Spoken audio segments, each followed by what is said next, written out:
नमस्कार दोस्तों, ये हमारी फ्रैक्शन के रिगार्डिंग चौथी क्लास है जिसमें हम आपको भिन्नों को आरोही एवं अवरोही क्रम में लिखना बताएंगे। ठीक है, तो इसमें हमारा जो पहला क्वेश्चन है वो इस प्रकार से है कि निम्न में से आरोही क्रम है। ये हमारा बैंक है, वो 2018 में क्वेश्चन आया हुआ था।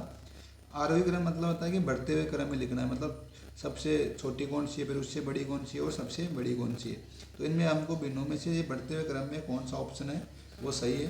देखो, पहले तो कोई सा भी ऑप्शन ले लो, उससे हल करेंगे। जैसे हमारा ये ऑप्शन ले लिया है, हमने 3/7 ले लिया, 4/19 ले लिया, 6 पहला ऑप्शन ले रहे हैं हम। ठीक है, तो देखो मैंने आपको जो पहला जो पहली क्लास में उसमें बताया था कि भिन्नों को हम कैसे पता लगाएंगे, सबसे बड़ी भिन्न कौन सी है और सबसे छोटी भिन्न कौन सी है। अब देखो ऐसा लिख लिया, तो अब देख क्या करना है, हर में से अंश को घटाएंगे। हर में से अंश को घटाएंगे तो कितना बचेगा, 4 बचेगा। तो जो 4 बच रहा है उसका जो अंश है उसमें भाग देंगे हम। ठीक है, इसमें से इसको घटाएंगे तो कितना बच गया, 5 बच गया। इसमें इसके अंश में भाग देंगे तो 4 में भाग देंगे, और इसमें से इसका घटाएंगे तो कितना बच गया। जब 13 में से 6 घटाएंगे तो कितने बचेंगे, तो 7 बचेंगे। ठीक है, और इसका अंश में भाग देंगे तो ये 6 हो गया। ठीक है, अभी देखो फिर इसमें से घटा लो। ठीक है, क्या कर लो, फिर इसमें से घटा लो। तो 4 में से 3 घटाएंगे तो 1 बचेगा, 1 का फिर अंश में भाग देंगे। तो इनमें देखो सबसे 3 4 6 मतलब क्या है, बढ़ते हुए क्रम है। तो जिसमें अंश है वो 3 4 6 आ रहा है। 3 4 6 देखो, 3 से बड़ा 4 हो गया, 4 से बड़ा 6 हो गया। तो जिसमें अंश 3 4 6 आ रहा है वो सबसे बड़ी, वो ही इसका आरोही क्रम होगा। क्या होगा, आरोही क्रम होगा। तो देखो 3 4 6 आ रहा है ना, 3 4 6 ऑप्शन ए में आ रहा है। तो ऑप्शन ए इसमें हमारा सही आंसर हो जाएगा। ठीक है दोस्तों, तो हमारा अगला क्वेश्चन है दोस्तों कि निम्न में से भिन्नों का अवरोही क्रम है। अवरोही क्रम मतलब होता है कि घटते हुए क्रम में लिखना है। क्या लिखना है, घटते हुए क्रम में लिखना है भिन्नों को। तो ये बैंक 2019 में क्वेश्चन आया हुआ था कि मतलब बढ़ते हुए मतलब सबसे बड़ी कौन है, फिर उससे छोटी और सबसे छोटी कौन सी है। तो बड़े से लेकर छोटे तक लिखना है, वो है घटता हुआ क्रम, अवरोही क्रम। ठीक है, देखो पहले कोई भी एग्जाम्पल ले लो, उससे समझाएंगे आपको। देखो भिन्नों में क्रमागत वर्ग की वृद्धि हो रही है। 11 से 13 में, 13 से 15 में भी 2 की वृद्धि हो रही है, और 15 से 17 में भी 2 की वृद्धि हो रही है। कितने, यदि भिन्नों के अंश व हर में क्रमागत वृद्धि हो रही है तो वही भिन्न सबसे बड़ी भिन्न संख्या होगी जिसका अंश है बड़ा है। सबसे बड़ी, इसमें देखो जिसका अंश सबसे बड़ा है तो सबसे बड़ी बड़ी ये हो गई, क्या होगी, ये हमारी सबसे बड़ी भिन्न संख्या हो जाएगी। कौन सी हो जाएगी, सबसे बड़ी भिन्न संख्या। तो अब क्या है, इससे छोटी कौन सी हो जाएगी, 15/23 हो जाएगी। इससे छोटी 13/21 हो जाएगी। इससे छोटी 11/19। तो क्या लिखना हमको, अवरोही क्रम में। अवरोही क्रम मतलब घटते हुए क्रम में। तो सबसे बड़ी है, उससे बड़ा दे, उससे छोटा 15/23 हो गया, 15 से छोटा 13 हो गया, 13 से छोटा 11 हो गया। तो ऑप्शन बी इसमें हमारा सही आंसर हो जाएगा। दोस्तों हमारा अगला क्वेश्चन है कि निम्न में से सही क्रम है। ये क्वेश्चन है वो बैंक 2012 में आया हुआ है। देखो इसमें क्या लिखा है, देखो सबसे बड़ी है, फिर इससे छोटी है, कौन सी है, मतलब अवरोही क्रम में लिखना है। क्या लिखना है हमको, अवरोही क्रम में लिखना है। ठीक है, देखो 5 में से 3 निकालेंगे तो कितने बच के, 2। 2 का किस में भाग दे देंगे, अंश में भाग दे देंगे। ठीक, अभी क्या करना है, में से 2 निकालेंगे तो कितना बच गया, 1 बच गया। 1 का किस में भाग देंगे, अंश में भाग देंगे। फिर 4 में से 3 निकालेंगे तो फिर 1 बच गया, 1 का किस में भाग देंगे, अंश में भाग देंगे।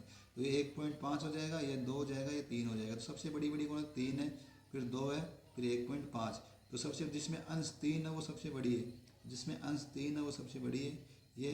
फिर उसके बाद क्या, 2 है, जिसका अंश 2 है वो उससे बड़ी।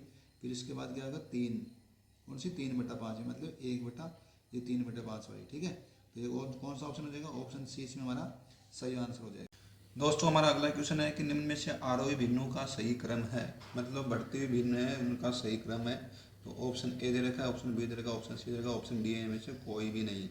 तो पहला एक ऑप्शन ए ले लेते हैं। ठीक है, जो हर में से अंश निकालेंगे, जो आपको मैंने स्टार्टिंग में बताया था कि इसमें से इसको निकाल दो, फिर इसमें से इसको निकाल दो, फिर इसमें से इसको निकाल दो, इसमें से इसको निकाल दो। ठीक है, जब 5 में से 6 निकालेंगे तो 1 बचेगा, उसका फिर अंश में भाग देना है। ठीक है, 3 में से 4 निकालेंगे तो 1 बचेगा, उसका फिर भी अंश में भाग देना है। 9 में से 11 में से 9 निकालेंगे तो 2 बचेगा, उसका अंश में भाग देना है। और 11 में से 13 निकालेंगे तो कितने बचेंगे, 2 बचेगा, उसका किस में भाग देना है, अंश में भाग देना है। अब देखो 5 बच गया, 3 बच गया, 9 का आधा हो गया 4.5 हो गया, 11 का आधा हो गया 5.5। तो आरोही क्रम मतलब बढ़ते हुए क्रम में सबसे बड़ी बड़ी है 11/13। ठीक है, उससे बाद में जैसे, फिर उसके बाद में ये है 5/6, 11/13, 5/6। उसके बाद में 4.5 वाली मतलब 9/11, और उसके बाद में 3/4। तो ये सबसे छोटी छोटी 3/4 हो जाएगी, फिर 9/11 हो जाएगी, और फिर 5/6 हो जाएगी, फिर 11/13 हो जाएगी। तो देखो 3/4, 9/11, 5/6 और 11/13 किसी भी ऑप्शन में नहीं आ रहा ना। छोटी 3/4 हो गया, फिर उससे बड़ी 9/11 है, उससे बड़ी 5/4 है, उससे बड़ी 11/13 है। तो कौन से ऑप्शन में आ रहा है? किसी भी ऑप्शन में नहीं आ रहा, तो इनमें से कोई नहीं होगा। क्या नहीं होगा? इनमें से कोई नहीं होगा। ऑप्शन डी इसमें हमारा सही आंसर हो जाएगा। तो दोस्तों ये हमारा लास्ट क्वेश्चन है। इसमें दे देगा कि निम्न में से अवरोही क्रम है। अवरोही क्रम मतलब घटते हुए क्रम में है, ठीक है। अब आपको जो ट्रिक बताइए उससे कर लेना है। इसमें एक दूसरा तरीका और है, देखो इसमें देखो चार चार, देखो इसमें हम इससे छोटे से लिख लेंगे, 3/5 हो गया, फिर 7/10 हो गया, और फिर 11/15 हो गया। अब देखो जो पहली क्लास में मैंने आपको जो कंसेप्ट बताया उसी से निकालेंगे इसको। देखो 3 से 7 में कितने का अंतर है? 4 का अंतर है। 7 से 11 में भी 4 का अंतर है। इसमें देखो 5 का गैप है, इसमें भी कितना है? 5 का गैप है। कितने का है? 5 का गैप। जब अंश और हरों में समान वृद्धि हो रही है तो वही सबसे बड़ी भिन्न संख्या होगी जिसका अंश है वो सबसे बड़ा है, जिसका अंश सबसे बड़ी संख्या है। तो इसमें देखो सबसे बड़ी संख्या कौन सी होगी? 11/15 हो गई, फिर उससे छोटी 7/10 हो गई, और उससे छोटी 3/5 हो गई। तो ऑप्शन 11/15, 7/10, 3/5, ये क्या है? अवरोही क्रम है इसका, ठीक है। तो सबसे बड़ी बड़ी कौन सी? 11/15, फिर 7/10 है, फिर 3/5। तो ऑप्शन डी इसमें हमारा सही आंसर हो जाएगा।